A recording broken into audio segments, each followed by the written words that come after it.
السلام علیکم ورحمۃ اللہ وبرکاتہ۔ ان الحمد للہ نحمده ونستعینه ونستغفره ونؤمن به ونتوکل علیہ ونعوذ باللہ من شرور انفسنا ومن سیئات اعمالنا من يهده الله فلا مضل له ومن يضلل فلن تجد له وليا مرشدا وأشهد أن لا إله إلا الله وحده لا شريك له ولا ضد ولا ند ولا مثيل له ولا مثال له وأشهد أن سيدنا ومولانا ومعلمنا ومرشدنا ومخرجنا من الظلمات إلى النور محمدا عبده ورسوله أرسله الله بالحق بشيرا ونذيرا وداعيا إلى الله بإذنه وسراجا منيرا فقد بلغ الرسالة وأدى الأمانة ونصح الأمة وكشف الغمة فترك أمته على المحجة البيضاء ليلها كنهارها لا يزيغ عنها إلا هالك اللهم صل وسلم وبارك عليه وعلى آله وأصحابه وأزواجه وذرياته وأهل بيته أجمعين اما بعد فاعوذ باللہ السمیع العلیم من الشیطان الرجیم بسم اللہ الرحمن الرحیم قال تعالی وتعاونوا على البر والتقوى ولا تعاونوا على الإثم والعدوان واتقوا الله صدق اللہ العظیم رب اشرح لي صدری ويسر لي امری واحلل عقدة من لسانی یفقهوا قولی آمین یا رب العالمین۔ دنیا میں کوئی بھی اچھا یا برا کام جس سطح پہ بھی ہو، گھر کی سطح میں ہو، وہ محلے کی سطح پہ ہو، برادری کی سطح پہ ہو، ملک کی سطح پہ ہو یا بین الاقوامی سطح پہ ہو، وہ ہمیشہ تعاون کے ساتھ چلتا ہے۔ برا ہے تو کچھ برے لوگوں کا اسے تعاون حاصل ہوتا ہے، اچھا کام ہے تو کچھ اچھے لوگوں کا تعاون اسے حاصل ہوتا ہے۔ ایک بھرے معاشرے میں، قوموں کی برادری میں کوئی بندہ بھی اکیلا نہ اچھا نہ برا کام نہیں کر سکتا، اسے تعاون چاہیے۔ اس لیے اللہ پاک نے یہ اصول بیان کیا ہے، اور یہ پوری آیت جو ہے وہ اسی سے متعلق، یعنی کسی قوم کی عداوت تمہیں اس پر آمادہ نہ کر دے کہ تم عدل نہ کرو، یعنی عدل کو تم اس لیے مار دو، قتل کر دو اس اصول کا کہ جس کے بارے میں تم بات کرنے لگے ہو، فیصلہ کرنے لگے ہو، وہ تمہارا مخالف ہے، وہ مخالف ہے، عدل تو تمہارا مخالف نہیں تھا، اسے تم نے مار دیا کسی کی دشمنی میں۔ اسی طرح جیسے آپ سنتے ہیں کہ دو بھائیوں کی دشمنی تھی، یا نند اور بھاوج کی دشمنی تھی، اور اس نے اس کے بیٹے کو مار دیا، جسٹ لائک دیٹ۔ تمہاری عداوت ہے، وہ عداوت اپنی جگہ پہ رہنی چاہیے، یعنی اگر مکے والوں نے تمہیں روکا ہے، تمہارے ساتھ زیادتی کی ہے، تو اس کا بدلہ زیادتی نہیں ہے، اس کا بدلہ عدل ہے۔ اسی لیے عام طور پہ آپ دیکھتے ہیں جج کا اگر کسی معاملے میں کسی کے ساتھ تعلق ہو تو وہ اٹھ جاتا ہے وہاں سے، عداوت ہو یا دوستی کا تعلق ثابت ہو جائے، وہ کہتا ہے ناٹ بیفور می، میں یہ کیس نہیں سنوں گا، یا محبت میں غلط فیصلہ کر دوں گا یا دشمنی میں غلط فیصلہ کر دوں گا۔ وَلَا يَجْرِمَنَّكُمْ شَنَآنُ قَوْمٍ عَلَىٰ أَلَّا تَعْدِلُوا، کسی قوم کی عداوت تمہیں اس پر آمادہ نہ کر دے، یعنی ایمان کے ہاتھ سے تمہارا ہاتھ چھڑا نہ دے، یہ بات یاد رکھیں، اس پر آمادہ نہ کر دے یہ دشمنی کہ تم اللہ اور رسول کا حکم چھوڑ دو اس کی خاطر اور عدل نہ کرو۔ اعدلوا، ہر حال میں عدل کرو، وہ اقرب للتقوی، تقوی ثابت کرنے کے لیے سب سے بڑی دلیل یہی ہوگی قیامت کے دن کہ یہ بندہ متقی ہے، نہ کسی کی عداوت نے اسے حق سے روکا، نہ کسی کی دوستی نے اسے حد سے روکا۔ تو تعاونوا علی البر والتقوی، نیک کام اگر تمہارا مخالف بھی کر رہا ہے تو اسے سپورٹ کرو. اب دیکھیں عثمان غنی رضی اللہ تعالیٰ عنہ محاصرہ ہوا ہے, جمعے کا خطبہ دینے آئے ہیں, بلوائیوں نے پتھر مارے ہیں, خون بہائے, زخمی ہوئے, اٹھا کے انہیں اندر لے گئے, بلوائی ممبر پہ بیٹھ گئے, اور صحابہ نے جا کے کہا کہ امیر المومنین وہ لوگ جمعہ پڑھا رہے ہیں. آپ نے فرمایا پڑھو ان کے ساتھ. دیکھیں ایمان دیکھیں, کہا نماز میں ان کے ساتھ شامل ہو جاؤ, پتھر مارنے میں مت شامل. یعنی تعاونوا علی البر, نماز میں شامل, وہ بھی نماز پڑھ رہے ہیں تم بھی نماز پڑھو.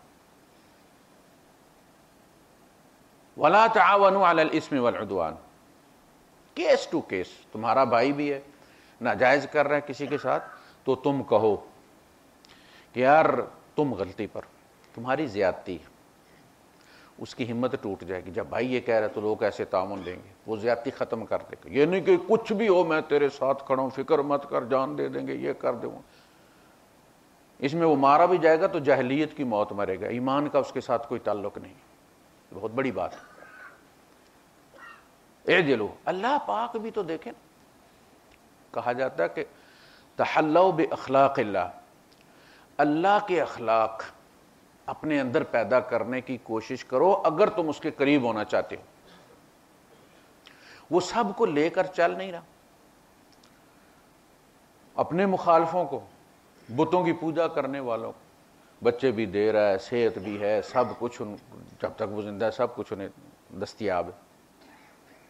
یہاں تک کہ جو اس کا انکار کرتے ہیں ان کو بھی دے رہا ہے. وہ کہتے ہیں ہے ہی نہیں, پھر بھی دے رہا ہے. یہ عدل ہے کہ میں نے ایک موقع دیا تمہیں, یہ موقع تم جس طرح چاہو گزار سکتے ہو, سہولیات ساری میری ہوں گی, تمہیں ساری سہولیات ملیں گی, اور وہ سہولیات مل رہی ہیں حالانکہ وہ مخالف ہیں اللہ کے.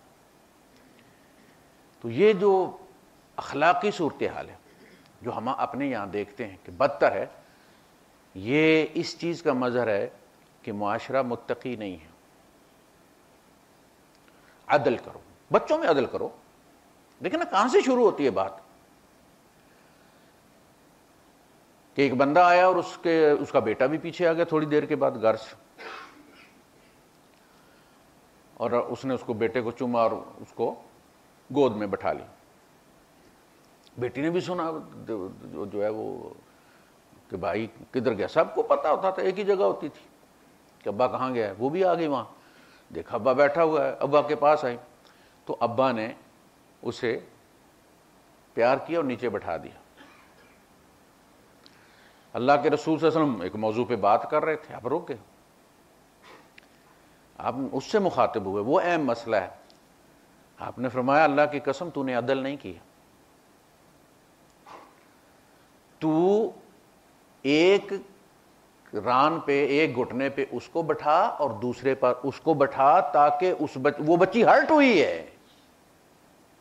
یہ مت سمجھے کہ 3 سال 4 سال کے بچے کے اندر غیرت زیادہ ہوتی ہے. وہ نیا بہن بھائی ہو نا, تو وہ جب دیکھتی ہے کہ یا دیکھتا ہے کہ امی ابا کی توجہ جو ہے وہ اس کی طرف ہو گئی ہے, اس کے پیمپر, اس کے کپڑے, اس کو سردی نہ لگ جائے, فلاں ڈھینگ ہے, اس کے دودھ پلانے کا ٹائم ہو گیا, تو پھر وہ کیا کرتا, وہ پھر اس سے عداوت کرتا, ادھر ادھر دیکھ کے انگلی اس کی آنکھ میں مار دیتا, اس کی ناک میں گھسا دیتا ہے, اس کا کان کھینچ لیتا ہے. یعنی کس سے انتقام لے رہا ہے؟ وہ ماں باپ سے تو انتقام نہیں لے سکتا, وہ اس چھوٹے سے انتقام لے رہا ہے. وہ کہتے ہیں جی دیکھیں جی وہ بچہ جی چھوٹے نو ماردہ بہت ہے. بھائی اس کو نہ اریٹیٹ کرے نا, اس کو بھی پیار دیں تاکہ اس میں کمی نہ ہو, اسے احساس ہو کہ بھائی نیا بھی آیا لیکن میرا حق مجھے مل رہا ہے. ساری توجہ دوسرے پر مت کریں. جیسے قرآن ہے کہ بیوی دوسری جب کرو گے تم تو ظاہر اپنا اپنا اخلاق ہوتا ہے, اس میں اگر ایک زیادہ اخلاق والی ہے توجہ اس کی طرف ہوگی تو دوسری کو پھر لٹکا نہیں دینا. فَتَذَرُوهَا كَالْمُعَلَّقَةِ فَلَا تَمِيلُوا كُلَّ الْمَيْلِ, پھر تو سارا ڈول ادھر ہی نہ اڈیل دے. مَا لَا يَمِيلُ, ایک ہی طرف مائل ہو جائے. فَتَذَرُوهَا كَالْمُعَلَّقَةِ, اس کو تو لٹکی ہوئی چھوڑ دے. تو اولاد کے ساتھ اس طرح مت کرو. چھوٹا توجہ زیادہ مانگتا ہے اس لیے کوئی کمزور ہے، لیکن اس کا مطلب یہ نہیں کہ بڑے والے کو توجہ نہ دی جائے، اس کو بھی توجہ دی. یہ گھر سے شروع ہوتا ہے. تو آپ صلی اللہ علیہ وسلم نے اسے پھر تنبیہ کی. اسی طرح ایک خاتون آئی حضرت عائشہ صدیقہ رضی اللہ تعالیٰ عنہ کے پاس، اور اس کے ساتھ 2 بیٹیاں تھیں. انہوں نے اسے 3 کھجوریں دی. اس نے اب بات چیت کر رہی تھی تو ایک ایک کھجور دونوں بچیوں کو دے دی، اور ایک جو ہے وہ اس نے اپنی مٹھی میں بند کر لی. کھانے کا موقع نہیں ہوگا تو اس نے بات کر رہی تھی.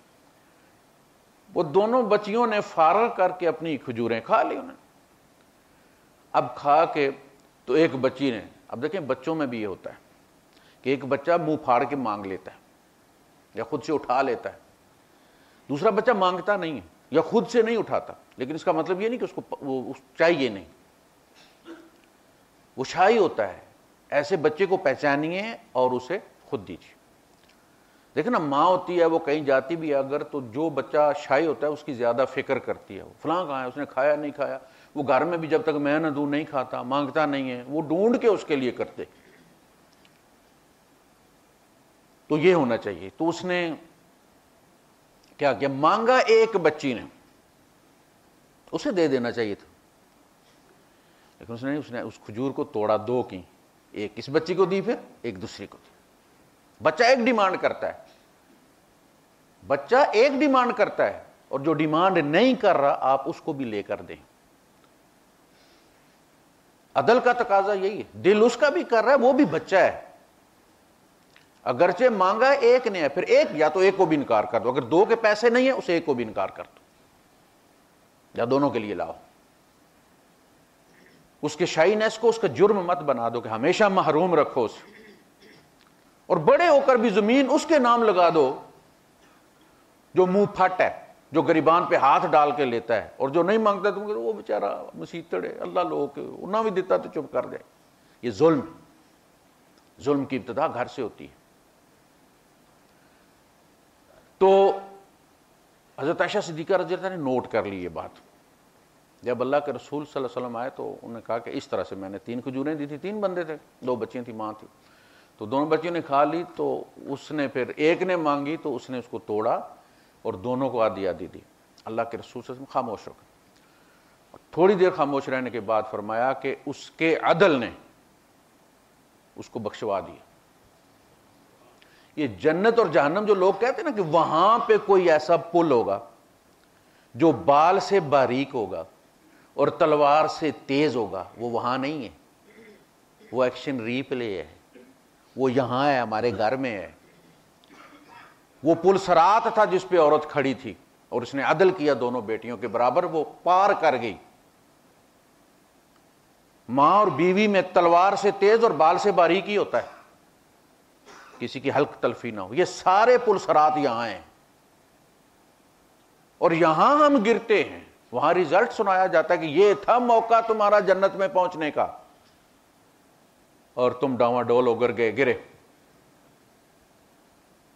ہر ایسے معاملے کو یہ سمجھیں کہ یہ مجھے، اگر کوئی آپ کو انسٹیگیشن دیتا ہے، آپ کو کوئی مشورہ ایسا دیتا ہے جس میں ظلم، تو آپ سمجھ لیں کہ یہ مجھے پل صراط سے دھکا دینا چاہتا ہے. اس کا مشورہ مجھے پل صراط سے گرانا چاہتا ہے. وہ پل صراط یہاں ہے، وہ آپ کے کام، آپ کے آفس میں ہے، وہ مسجد میں ہے. آپ کو معلوم ہے کہ دوسرے بندے کا موقف مدلل ہے زیادہ، قرآن کی آیت اس نے پیش کر دی ہے، قرآن کی آیت اس نے پیش کر دی ہے، میں نے روایت پیش کی ہے، اس نے قرآن پیش کر دی ہے، تو سر تسلیم خم کر جا، پل صراط کراس کر لیں، تسلیم کر لیں اسے. ایسے لوگوں سے جو سمجھتے ہیں، جانتے ہیں، علم ہے کہ دوسرے کی دلیل مضبوط ہے، قوی ہے، اس سے اللہ کا حکم ثابت ہو گیا، پھر بھی اپنی رائے پر، اپنی فقہ پر زور دیتے ہیں، ان سے زیادہ وہ تاش کھیلنے والے ایماندار ہیں کہ وہ جب یکا پھینکتا ہے تو ہاتھ اٹھا لیتے ہیں جیت کے. وہ زیادہ دیانتدار ہیں. تو یہ مسجد میں بھی ہے کہ نہیں جی ہمارا ہی جو ہے وہ موقف مضبوط. بددیانتی یہاں سے شروع ہوئی ہے. کبھی بھی کسی نبی کی امت بھی اگر دیانت کے ساتھ فیصلے کرتی تو گمراہ نہ ہوتی. گمراہی یہاں سے کس میں؟ بغیم بینہم، میں جیت جاؤں، میری ناک کا مسئلہ ہے، میری جو ہے وہ ٹانگ اوپر ہونی چاہیے، حق مرتا ہے تو مرتا رہے. اللہ نے کہا ایسا نہیں کہ علم نہیں تھا، پورے قرآن میں جہاں بھی آتا ہے ہمیشہ اس کے ساتھ آئے من بعد ما جاءتہم البینات من بعد ما جاءہم العلم بغیم بینہم، بغیم بینہم. کبھی کوئی قوم قیامت کے دن یہ نہیں کہہ سکے گی کہ اللہ ہم لا علمی میں بھٹک گئے. اللہ کہتا ہے من بعد ما جاءہم العلم، اے اللہ میں دلیل نہیں ملی تھی، اللہ فرمائے گا من بعد ما جاءتہم البینات، واضح روشن تمہارے پاس دلیل موجود تھی، مگر تمہاری ناک نہیں تھی، ہاتھی کی سونڈ تھی، تو اسے نیچے نہیں ہونے دیتا تھا، یہ ناک تمہیں لے ڈوبی. تو یہ بڑی اہم چیز ہے کہ عدل جو ہے اس کو اگر آپ نے ٹیسٹ کرنا ہے تو وہ آپ کے ذات سے شروع ہوتی ہے. اے ایمان والو اللہ کے گواہ بن جاؤ، قوموا قوامین، ڈٹ کر کھڑے ہو جاؤ، شہداء للہ ولو علی انفسکم او الوالدین والاقربین. اگرچہ تمہاری یہ گواہی تمہارے اپنے نفس کے خلاف پڑے، یا تمہارے والدین کے خلاف پڑے، یا تمہارے اقربا کے خلاف پڑے، اگر تمہارا ضمیر کہتا ہے کہ تم غلط ہو تو ہٹ جاؤ اپنے موقف سے، تسلیم کرو اسے. سر تسلیم خم کرنا ایمان ایسے ہی مواقع پہ ثابت ہوتا ہے. حضرت ابراہیم علیہ السلام ذبح کرنے پر تل گئے، اسماعیل علیہ السلام ذبح ہونے پہ تل گئے، تو اللہ نے کیا فرمایا؟ فلما اسلما، جب دونوں مسلمان ہو گئے، دونوں نے اسلما یسلم اسلاما فہو مسلم، اسلما کیا اس سے پہلے مسلمان نہیں تھے؟ مسلمان تھے. نبی اسلما سرنڈر کر گئے دونوں، سر تسلیم خم کر دیا دونوں نے، اپنا آپ سبمٹ کر دیا ان دونوں نے. یہ ہے اسلام، اس سے ایمان ثابت ہوتا ہے. آپ نے کلمہ پڑھ لیا، بات ہو گئی. اب اس کلمے میں کمی بیشی کوئی نہیں ہے.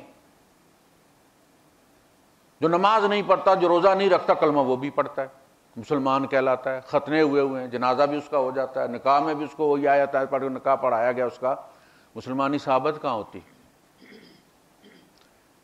اس لیے یہ دو چیزیں ہیں. اللہم من احییتہ منا فاحیہ علی الاسلام، سر خم تسلیم کرنے والا، مطیع و فرمان بردار، اللہ کے حکم کے سامنے سرنڈر کرنے والا بنا کے زندہ رکھ ہمیں. کہیں ہم اللہ کے حکم کے خلاف مزاحمت نہ کریں، سازش نہ کریں، اسے روکنے کی کوشش نہ کریں. اس کا نام زندگی ہے. ومن توفیتہ منا فتوفہ علی الایمان، مرتے ہوئے کلمہ پڑھ کے اللہ خیر سے. حضور نے فرمایا جس نے مرتے ہوئے کہہ دیا لا الہ الا اللہ دخل الجنہ. زندگی یہ ہو اسلام والی. فلما اسلما وتلہ للجبین، اور جبین کے بل گرا لیا بیٹے کو. پھر بشارت آئی. یہ قدم قدم پہ اب دیکھیں، ہمارے یہاں جب وہ بجلی کا جو آٹو سرکٹ بریکر ہوتا ہے اس کے ساتھ ایک بٹن ہوتا ہے، اس کے بارے میں ہدایت لکھی ہوتی ہے کہ اس کو آپ چیک کرتے رہا کریں کہ یہ کام کر بھی رہا ہے کہ نہیں کر رہا. آپ بس بٹن دیکھ کے خوش مت ہوئے، اور جس وقت شارٹ سرکٹ ہو تو پتہ چلے گا یہ تو خراب ہو چکا تھا. کبھی کبھار گزرتے ہوئے اس کو ہاتھ دبا کے اگر وہ ٹک کر کے گر گیا ہے، سرکٹ بریک کر گیا ہے، تو اس کا مطلب ہے وہ اعتبار کے قابل ہے. اور اگر آپ نے دبایا اور کچھ نہیں ہوا تو اس کا مطلب ہے یہ صرف نشان لگا ہوا ہے، اس کا آپ خوش ہیں. ہو سکتا ہے فائر بریگیڈ والے بھی دیکھ کے باہر سے تو کر دیں گے لگا ہوا ہے آٹو سرکٹ بریکر، لیکن کام نہیں کرتا. چیک کرتے رہا کریں. نری مسلمانی کر کے مت بیٹھ جائیں کہ سرکٹ بریکر ہے. یہ زندگی اصل میں ایک جملے کو ثابت کرنے کے لیے آپ کو ملی، لا الہ الا اللہ محمد الرسول. اور اس کا قدم قدم پر امتحان ہوگا. اللہ چیک کرے گا وہ سرکٹ بریکر کو، میرا حکم آیا اور ٹوٹا کہ نہیں ٹوٹا، بندہ رک گیا کہ نہیں رک گیا. الف لام میم احسب الناس ان یترکوا ان یقولوا آمنا وهم لا یفتنون. الف لام میم. کیا لوگوں نے یہ سمجھ لیا ہے کہ ان کو چھوڑ دیا جائے گا صرف یہ کہہ دینے پر کہ ہم ایمان لے آئے, وہم لا یفتنون, اور ان کو آزمایا نہیں جائے گا؟